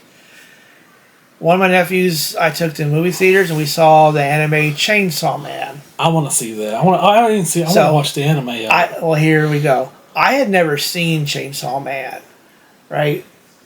I go in the theater, and I'm like, what the fuck am I watching? Yeah. This is actually as advertised. It's a guy who fucking hands turns into chainsaws and his head turns into a fucking chainsaw. And he chainsaws demons and devils and stuff. It's a great movie. Because I'm thinking, why the fuck am I watching this? Yeah. This arc, it was a manga, right? This arc is like the second arc or whatever. It's where the main character is trying to get away from some of his friends and does something else, and he meets a girl. And I'm telling you, this is actually a really good story. Because he meets this girl, and he's like, this is like, he talks about this girl at work he fantasizes about and stuff, and he's like, oh, you know, I'm a high schooler, I'm a teenage boy and stuff. And he meets a girl at a restaurant, and she just kind of just starts flirting with him. And it's more, I'm not going to say love story, but it's more like a, hey, you know, this is kind of like a little love story thing, you know? Batman Mask of the Phantasm. Shut up. I don't want to fucking, why Batman everything? Good God. And it's a little love story where this boy falls in love with this girl. But then he's also a guy who has a chainsaw devil inside of him. Yeah. And he fights other devils for the government. You're slowly becoming an anime fan. And yeah, I'm getting there. And then it turns into a fucking blow your eyes out your sockets, anime monsters fighting and shit. This one called the Bomb Devil, where the character does things and it makes things blow up. There's a Shark Devil where this guy turns into a fucking shark. And there's a scene where Denji, who's the Chainsaw Man, jumps on the fucking back of the shark, and he's riding a shark through the fucking street with chainsaws on hand going, yippee-ki-yay, motherfucker! I was like, what am I watching? Sounds cool. And then I went home. Well, yeah, I went home. And then a couple days later, I was babysitting my nephews, and they went to school, so I'm like, well, we watch TV, and Chainsaw Man Season 1 on Hulu. So guess what I did for 12 fucking episodes? Yeah. Watch Chainsaw. I watched the anime too. What'd you watch? Who cares? No, go ahead. Okay, who cares? Go ahead. So this anime is called Night of the Living Dead. I think that's how I said this right. It's like NYAH or NYAIH, Night of the Living Dead. It is like a zombie apocalypse. However, it's a little bit different. In this world, these cats come out, and the regular cats in this world, cats are more beloved than they are now. They're actually like dogs who in this world. It's cats are everything. And then all of a sudden, if you touch a cat, you become a cat, and then the cats are almost like zombies, and they're running around. And if you touch them, you become one. And then like the main character is this dude, and he works at this cat cafe. And he loves cats more than anybody, and he's obsessed with them. He loves cats, and but then the cat thing happens, and they have to run from the cats. And then every now and then he'll do something like, if cats are chasing him, he'll like spray water at them to get them to go away. And then he'll be sitting there and like thinking inside of his head, like inner monologue. He goes, "Oh, forgive me, kitties, please forgive me." And yeah, it's just a silly little zombie apocalypse cat style anime. Are you done? Yeah. Okay. So, Chainsaw Man, if you ever see it, Power is my favorite character. Okay, so while the kids are at school and everything, we talked before, I liked Letterkenny. I thought it was a funny show and everything. It's about all these farmers and hockey players and druggies and jocks and all these people and stuff. It's funny. One of the characters' name is Shorzy. Shorzy's like the funniest character in the show. He got his own spin-off. He's got 4 seasons of a show called Shorzy, where he's a hockey player on this really horrible team. Funny as hell. 4 seasons of Shorzy just picking on people and funny. But the thing is it's actually better than Letterkenny, because it stays with one character. How he's building the team, how he's trying to make the team integrate with the town, help the town out, how he's helping high school kids get better, because he's like in his late 30s, early 40s, to get ready to retire, and he's trying to get kids more involved in stuff. He's trying to take care of people. He's doing all these good things in town, and it's more of a character like, hey, you know, I've had so many concussions, I'm getting hurt, I need to slow down. But they win like championships. He's like, well, we won a championship, let's get another one next year. But he's getting more and more hurt, but he's trying not to show it. It's actually more than just a comedy. It's like a real good character study and everything. I enjoyed it a lot. So you my best friend, and my parents all love this show. That show is so great.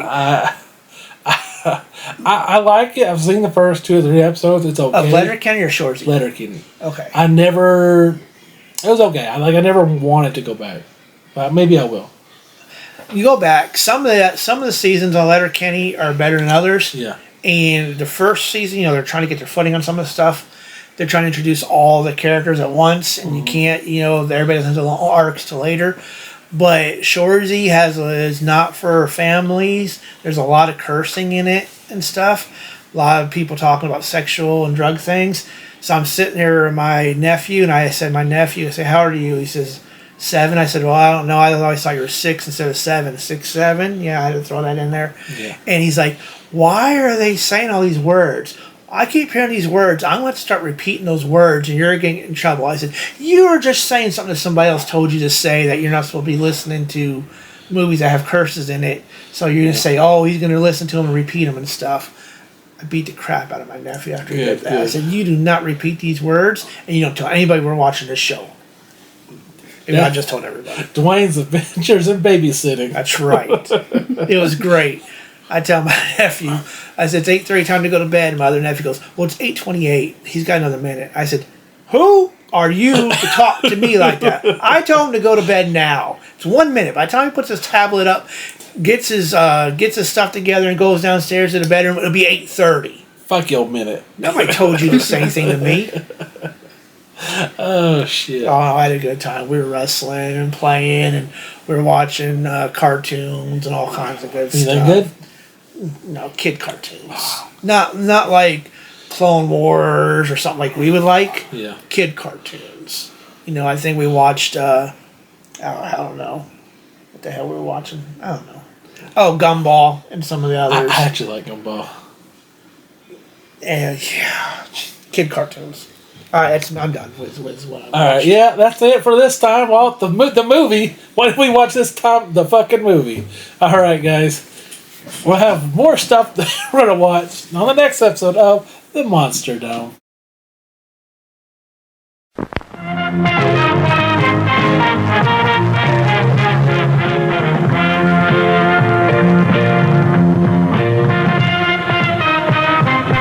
It is now time for our feature presentation.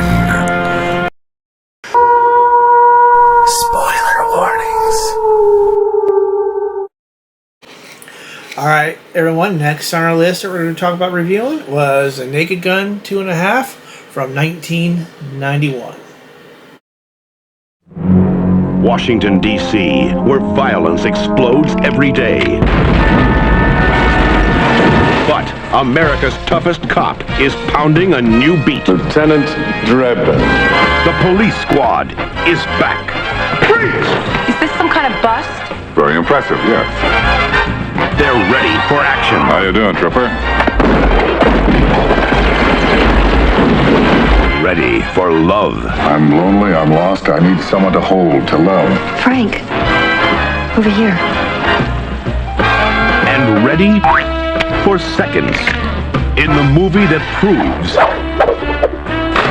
you can lead a cop to water, but you can't make him think. The water's over there, Frank. Starring Leslie Nielsen. I don't recall seeing your name on the guest list. Nothing to be embarrassed about. I sometimes go by my maiden name.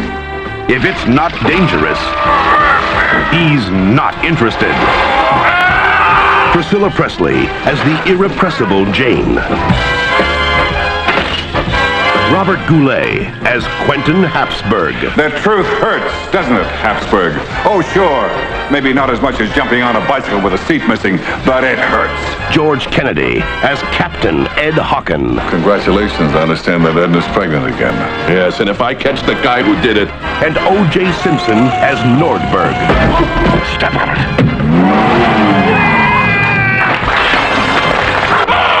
If you only see one movie this year, you ought to get out more often.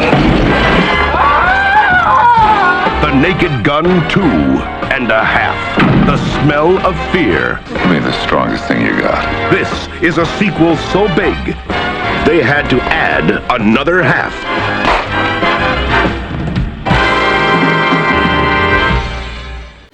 All right, we have watched the second Naked Gun film, and honestly, just on par with the first one. Like Dwayne says, for him, we talked before I watched it. He says he didn't really like the second one as much. So when I watched it, I was like, I don't know what he's talking about, because I was pissing my pants laughing. It was absolutely hilarious. Had a blast with it. You got the old gang. Leslie Nielsen's back. Murder. What's his name? O.J. Simpson. Yeah, Murder O.J. Simpson's in it. We have the guy from Harry Potter, the Harry's uncle. Oh, yeah, he was Dr. whatever his name was. Yeah, he's in it. Weird Al's back. This time he's threatening the police, group of police, and then when Frank walks in, he just knocks him out with the door. Classic. That's like the fifth person he did that with in this movie. Boy, he beat the hell out of, what was... Barbara Bush. That doesn't go at the beginning. Starts off with like a state dinner at the White House, and everybody's walking, saying hi, and all of a sudden the door opens and knocks Barbara Bush, the first lady, out, and Dredden comes out like he just ignored everything. Just did it. So yeah, he beat her ass the whole movie. And one of the things I absolutely loved is that he didn't get better at driving from the first movie, because that was my favorite thing about this, how bad of a driver he was. And that scene, the opening scene, like he's killed 1,000 drug dealers. He goes, well, to be fair, the last 2 were from my car. You know, I thought, like, oh, thank God he hasn't gotten any better at driving, because that was my favorite part of the first movie. I thought it was hilarious, start to finish. I don't even know if I like this one or the first one better. I do like the first one better a little bit. As just a preference. Yeah. I saw the first one, when it first came out, and the second one I saw later on, of course. And I liked it, but I didn't like it as much. But going back and rewatching it again recently for the reviews, I do love it. I mean, it's a great movie. I thought we talked about the slapstick and some of the gags.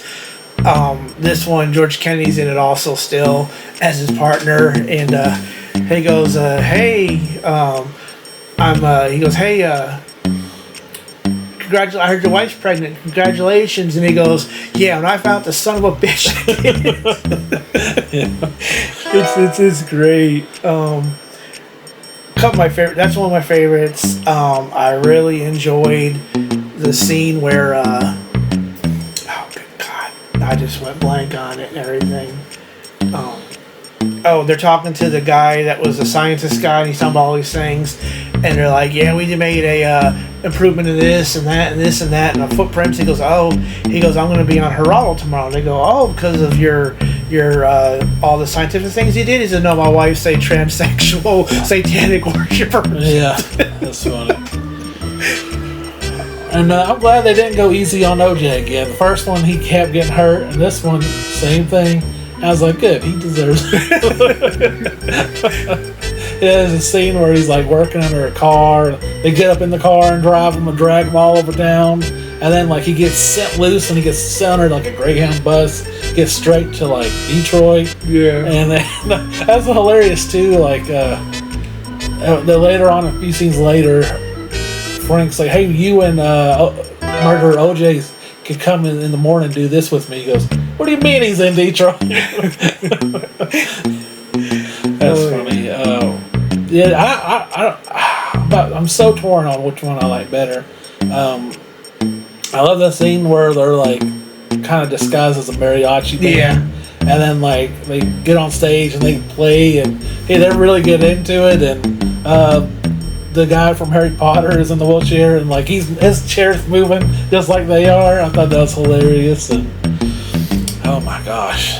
So on this one, the president's trying to cut down on fossil fuels and stuff, and he uses the doctor to try to figure out a way to do things. And what he's going to say is, they find out what he's going to say is that, hey, we need to cut down on them. So all these people that are for those companies get mad. They're trying to get rid of that doctor and stuff. You got guys from the nuclear company, and coal, yeah. And the bad guy, he was in the first Beetlejuice. Oh yeah, the guy with the mustache. Like you might remember at the very end of the movie, this rich guy comes to check out the house to see if it's haunted, him and his wife, and there's a scene where Beetlejuice comes out of the table. He's like, "Hello, Kmart shoppers," and he uses his like hands as those hammers and sends them through the roof. That was him. He was the bad guy in this film. One of my favorite scenes in this movie is they think that Drebin's ex-girlfriend, because they kind of broke up for a while, it's Priscilla Presley, I forget her name, and Jane in the movie. I think so. I think it is.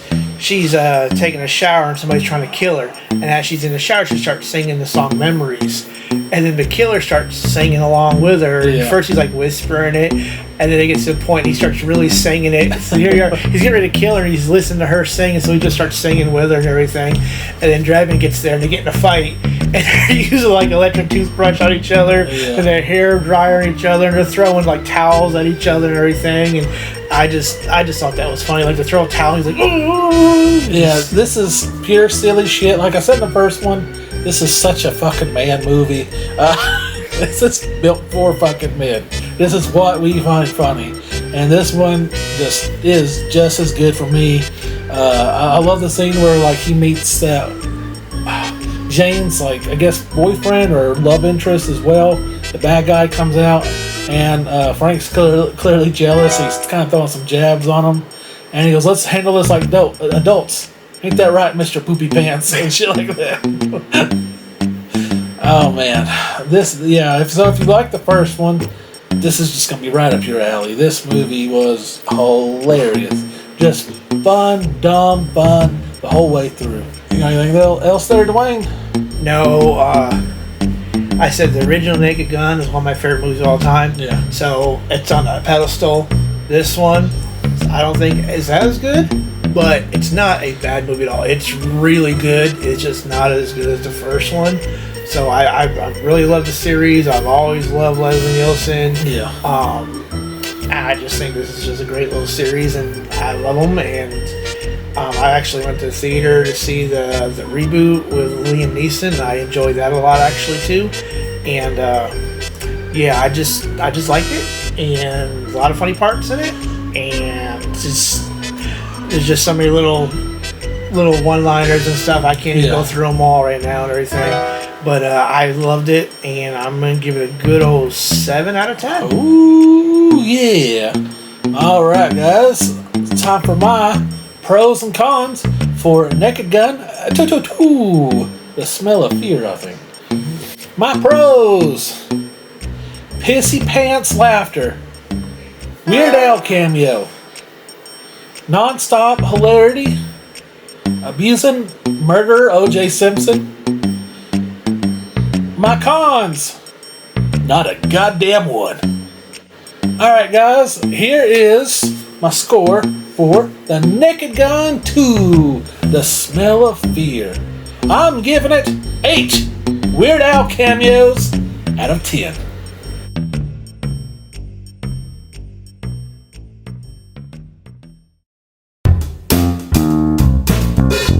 It's Tasia. It's Tasia. That's me. The Tasia Review Show, starring Sean Dills. This is my review of Naked Gun 2. Honestly, I don't really care for the Naked Gun movies. I don't know, I just think they're just very silly. I don't find it funny at all, so I have to give it a thumbs down.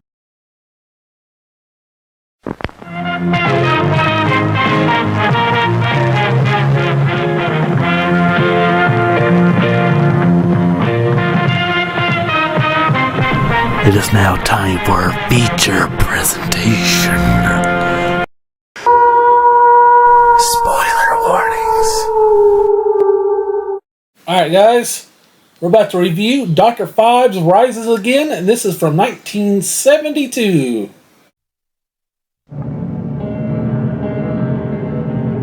He lives. From the depths of this unholy tomb, the Avenger rises. The abominable Dr. Fives, the most deadly mastermind of all crime. Specialist in the fine art of bizarre murder, each more different, each more devilish than the last. The scorpions embrace.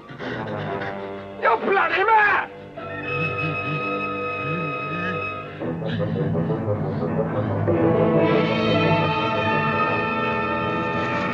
The eagles caress.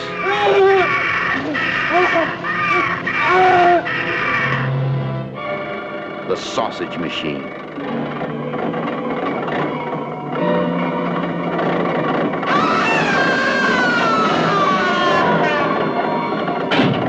The one-hand persuader.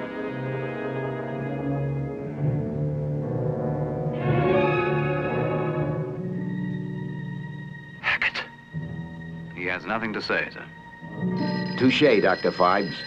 And as another victim falls, the world awaits your next blow of vengeance. Only one man, only one menace, only one diabolical mind could create such chilling terror. That's not a common thief, sir. Then, Inspector, you are faced with an impossible task. Well, there's no force in all the world could win a fight against such a supreme opponent. Run, but you can't escape him. Hide, but he'll find you. Scream, but no one will hear you.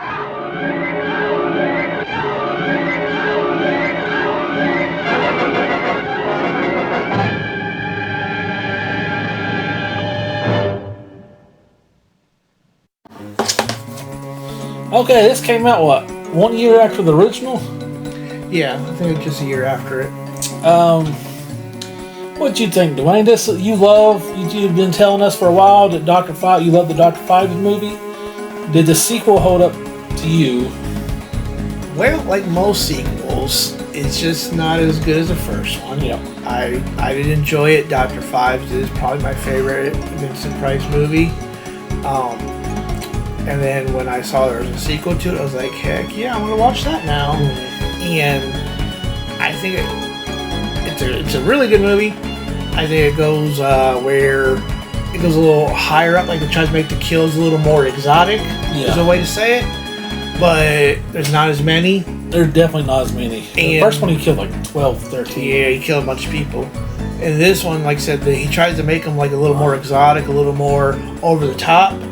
And a couple of them I just didn't think hit as well as some of the ones in the first one. I think only one really stood out. The rest were just mid. Yeah, some of them were like, oh, that's cool. You know, it's cool, but it's not great. Like there's one guy gets killed by like sand in his car. Yeah, the sand blaster. I thought it was kind of lame. Yeah, there's like a scorpion type kill. I didn't care. Like, so which one did you like the most? Well, it's the one where he straps his guy in his bed. And he pulls this thing and it kind of like crushes him. Yeah, I thought that was cool as shit. That's the one I was gonna go with. Like that is a cool kill. Then there's also the very first kill where this guy's like running around from these snakes that they're robots or toys. He gets on this phone and this snake shoots out through his head. That was cool. Yeah. But the rest of them, I don't think really hit the mark for me. No, that's the one I was gonna say is probably the best one. So what it is Dr. Fives put himself in suspended animation after the first movie. Like the planets align. A couple years later, it says, and blah blah blah, and he gets revived. And he says, well, "I'm going to take my wife, and we're going to go to Egypt, and we're going to become immortal." Wait. Why didn't he just do what he did to himself to his wife? She was already gone. Okay. And so he calls Volnavia back, and it's a different lady playing Volnavia. Didn't she die though? Like in the first one, didn't she get melted? Called her back. All right, so she's all right. She got melted by acid, but she's all right. So this one is actually like Miss Australia, you know, for whatever year it was. Mm-hmm. I still think the girl in the first one was a little more attractive than this one, but that's probably not after that acid thing when she found that acid. Not anymore, no. But he awakens and his castle's been destroyed, and his papyrus that showed him how to get to where you need to go in the temples was taken by a guy named Bilderback, who's Joe Cotton. Joe's Robert Corey. Robert Corey is the guy that played Count Yorgo in the Count Yorgo horror movies and stuff of the 70s also. But he goes to Egypt, and Peter Cushing's in this movie also. I kind of wish he had a bigger role. Yeah, he's just the boat captain or whatever it was. Yeah, but they, they're good friends. They wanted to be in the movie together. It's like Christopher Lee and them all try to interconnect the movies and stuff. Did he even have a scene with Vincent Price in this movie? No, he didn't. No, I think he did. He's only in like 1 or 2 scenes. Oh yeah, there's also a fucking kill where Vincent Price is on this boat. He's heading to Egypt, and there's this guy snooping around his shit, and Vincent Price like chokes him out or strangles him to death. And he also had Mickey Mouse gloves on, which kind of threw me off. And he like puts this guy in a giant novelty bottle and throws him overboard. And I guess he either drowns or he killed him with a strangulation. It was like, I didn't really care for that kill either. That was kind of stupid. Yeah. But they get to Egypt, and then some people are trying to stop them. The guy named Bilderback is trying to stop them, and they have to go through. There's a bunch of people get killed, and at the end, he actually has to get the papyrus to find a key to open the door, so him and his wife can go become immortal. And I still think one of the best things about this movie, and it's a great movie, but at the end, Vincent Price is singing Somewhere Over the Rainbow from The Wizard of Oz. I just think Vincent Price singing is pretty damn funny. So. It was a little creepy. Yeah. This movie didn't hit for me, Dwayne. It just didn't. No, first movie, all about revenge. There's like 13 doctors he's hunting down, and this one, it's a lot more supernatural. He wants to go to Egypt for him and his wife, and he's on Resurrector, and his side pieces coming along for the ride. It's just kind of goofy. And I think in my first review, I said he sounds like a Batman 66 villain. By George, they pushed that shit to the next level in this one, and he built him a new lair in Egypt with his little robotic band, which I do love the band. It is cool. I like how he used it in one of the kills, where he was distracting the guy, and then he has to go to his car and get sandblasted. That was kind of dumb. But, holy shit. What was the point of Detective Fish or Trout or whatever his name was? They're just the everyman that's along for the ride. It's always one step too late. Yeah, they're in there, like I said in the first one. They're in there to show how incompetent they are. Yeah. To show how good Fives is. Yeah. How smart he is and how 10 steps ahead he is. If they're the police and they're good police detectives, and they look like morons because Fives is so smart. He's always ahead of them. And I kind of was like hoping they caught him in this one, but they didn't. He basically won, I guess. He caught all those people, and I was very confused. I actually had to look up kind of like what really happened at the end. I got a little confused, but I guess he and his wife and the side piece go on to,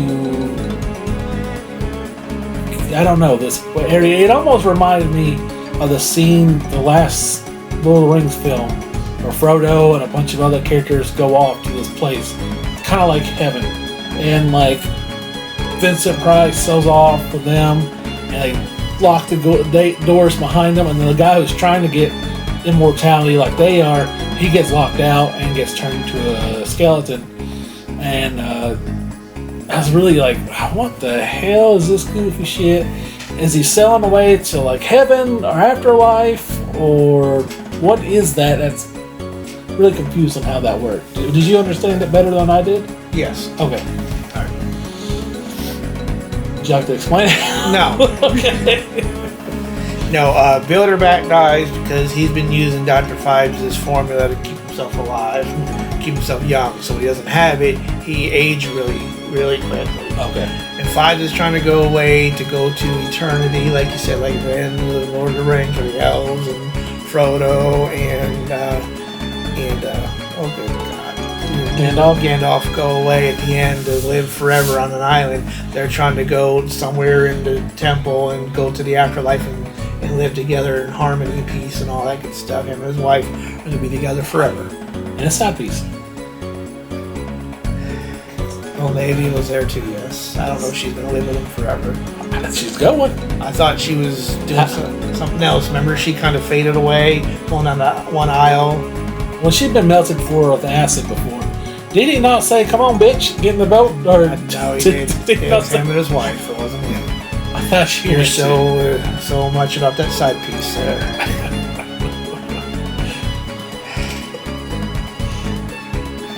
Now the movie was about. Okay, my bad. Okay. No wonder why he couldn't get the ending. Worried about poor Volnavia. Where'd she go?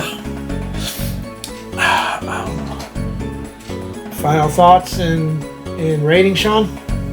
You want me to do mine first, or?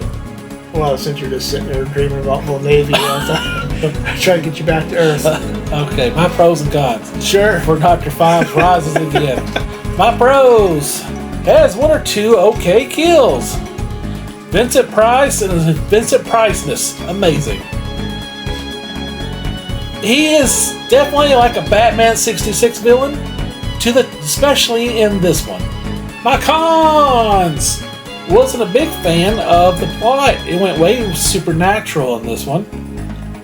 Kind of boring. I wasn't a big fan of most of the kills in this movie. Alright guys, I'm giving Dr. Fives Rises Again 6 mute side pieces out of 10. Alright Dwayne, now you can do your final thoughts. Okay, so final thoughts on Dr. Fives Rises Again. Vincent Price at his Vincent Priciness. Yes. Right? Star of the show, best thing about it. I agree with Sean. Not as many kills, and they were nowhere near as good as the first one. Just one great Just one really good one. The rest of them were kind of mid. A couple were just bottom tier. You mean like, was it vultures that attack one of the guys or something like that? I wasn't a big fan of the animal kills in the first one, except the rat one. But that's because I'm afraid of heights and rats. Like, I got both. Yeah. So. And I enjoyed Robert Corey being in there. It gave him somebody to go against, mentally, instead of just the police officers that were not as good as, nowhere near as far as that. I missed Volnavia from the first one. I didn't like this Volnavia as much. They don't speak, so it's not like I can't do side piece stuff. That's why you brought her along. But as far as the film and everything, this was pretty good. It was kind of convoluted a little bit, like Sean said. Some of it's like they go backwards and they go forward and back. The plot's not as good as the first one. So I'm going to give Dr. Fives Rises Again 7 out of 10. How did he eat through his neck? He poured it in the back. I guess he's got a hole in the back of his neck, and he just like drinks and pours the food down there, and it goes into the esophagus. Because his front's all tore up, so he probably has a hole. He was eating fish, and he's like, I'm really checked on the butt. I just wondered, like, what's he doing back there? That's what I want to see. All right, anyway, Dr. Fives.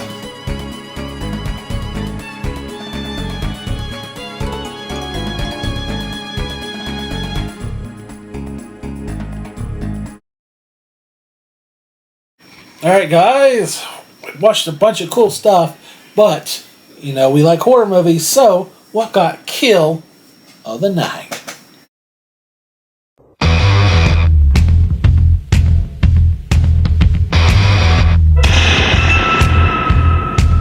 The streets alive. I'm gonna lure you into the dark. My cold desire to hear the boom, boom, boom of your heart. The danger is I'm dangerous, and I might just tear you apart. Oh, oh, oh.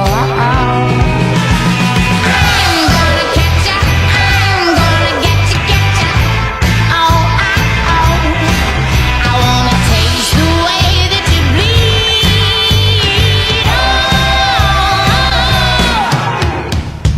You're my kill of the night.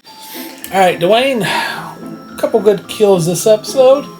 My answer is pretty cut and dry. I already know what I want. Dwayne, do you have any idea? probably got the same one. I think I wrote down on my iPad before I watched Descent 2. My kill of the night was going to be Dr. Fives, the constructing the bed? The bed, yeah, constricting bed thing. Descent 2 was a little more bloody, but it was just the same kill over and over. It's like jugular bite. Jugular bite, and getting heads cracked in with the things. So mine's going to be Dr. Fives. Yep, mine too. Pretty cut and dry. Dr. Fives. That's the second time he's got killed of the night. This one, really brutal. He puts this guy in this chair, crushes him to death. Really badass.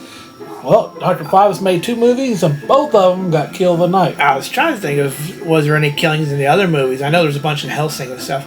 Naked Gun, the guy gets attacked by a lion at the end, or a tiger or something. That was kind of dumb. That came out of nowhere. Dr. Fives. Yeah, Dr. Fives all the way, guys.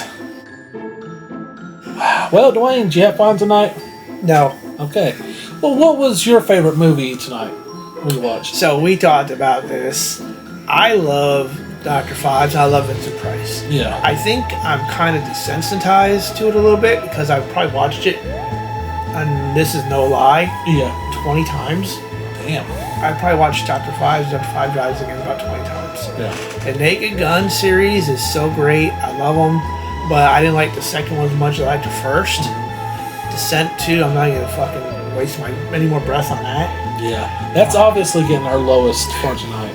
So going to the next one is Grown Ups 2. Okay. And I was, like I said, when I was watching it, and you say LOL, laugh out loud, I was laughing out loud at some of those scenes. The Shack, when he talks about being Tim Meadows' brother, he takes his hat off and he's bald on top. Yeah. That made me laugh when I saw that. When he was the cop with the other cop, Dante, that shit was funny as hell.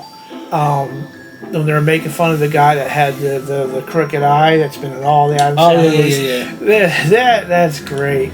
Colin Quinn doing his stuff. Stone Cold, when they fight Stone Cold, and he's like, hey, hit me in the face and I'll fall out. And he says, no, we're not going to do that, because nobody goes, nobody would believe you hit me in the face and knock me out. Yeah. That's funny. I enjoyed my favorite movie that night of this episode is going to be Grown Ups 2. Oh, okay. I said I like Dr. Fives too, but just reaction-wise, the kills were not as good versus the fun. Naked Gun was funny as hell. Yeah. But I think I laughed more with Grown Ups 2. Alright, for me, I'm going to go Naked Gun 2. It's the first time I've seen it, so I thought it was just fucking hysterical. So I absolutely loved it. Probably after that, probably give it to Dr. Fives, maybe, then Grown Ups 2, and Descent 2 at the very bottom. If you count Hellsing, I might like Hellsing just a little less than Naked Gun 2. It was a fun thing I liked when I was in high school. Alright, with that being said, we got more to watch on the next episode, and if you stay tuned after the credits, I'm going to tell you what we're going to review on the next episode of the Monster Dome. But make sure you will subscribe to our channel, Cool Kids with Asthma. Hey, why don't you go ahead and give us a donation at, what's it called, Cash App? Yeah, Cash App, that's what I use. Cash App, yeah, give us a donation. That'd be awesome. Follow Dwayne on TikTok at Dwayne Gwendol. Randall, why you put a W in there? I don't know. Grendel Clark. He does little miniatures for like 401k and Marvel Protocol and stuff. What? Okay. Yeah, follow me. I'm Captain Cool69 on Instagram. And make sure to stay tuned to after the credits, because we'll talk about what's going on in the next episode of The Monster Dome.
Thank you for staying tuned to after the credits. Now we can talk about what's going to be reviewed on the next episode. Dwayne, what do you think we're going to review on that? I have no fucking It's fun. idea. This is the fun part. You get to guess. You had to I'm guess. guessing we're going to review some horror movies. Wrong. Really? 0 horror movies. Really? Yes. Well, we're going to review. Okay. Well, you guys know I was talking about her a few episodes ago. We're going to do a monster deep dive. Oh yes. We're going to do 5 episodes of specific horror movie monster. We're going to get 5 whole episodes just doing that, talking about that monster, really getting to know it. But we got one more episode before we get to that, because on the next episode we're reviewing 0 movies. 0 movies will be reviewed. We're doing 8 episodes of Tales from the Crypt. Yeah, all horror on the small screen next week. Tales from the Crypt style. All right. Kind of going to a whole season's worth just about on that. Yeah. So, yeah, if you guys like Tales from the Crypt, this is the episode for you. I know some guy on one of our comments said, hey, you guys should watch this episode. I was like, all right, I'll do it. And that's what we're going to do. We're going to watch, like... So you know what episodes you picked already? Basically all of season 1 and then a little of 2. Oh, so we're just going in order then? We've already, like, episode 2 or 3 is one we've already reviewed. Okay. It was the Christmas one we did a few episodes back. Sure. So I figured we could just knock off all of season 1 and then a little bit of 2. Okay. And then, kind of whole smorgasbord here. And then after that, I have a little fun. It's a little quick little reviews. And after that, we can start our monster deep dive. That'd be fun. Yeah. So check that out. I am looking forward to the monster deep dive. 5 episodes of the same monster. Yes.